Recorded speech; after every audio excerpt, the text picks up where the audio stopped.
Once upon a time, in a tiny glowing village, lived a little lantern.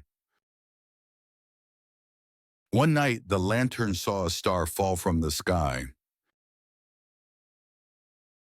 The lantern knew it had to help, so it hopped down from Grandma Luna's windowsill.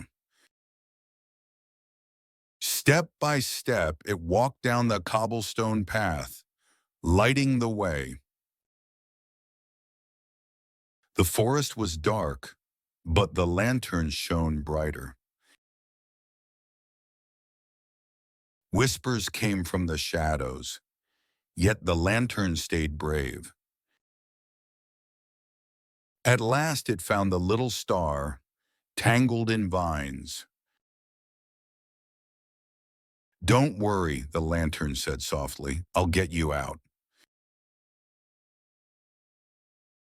Together they walked back toward the open sky.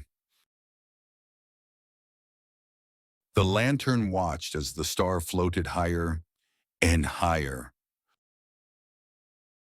That night the star shone brighter than ever, sending a golden sparkle just for the lantern.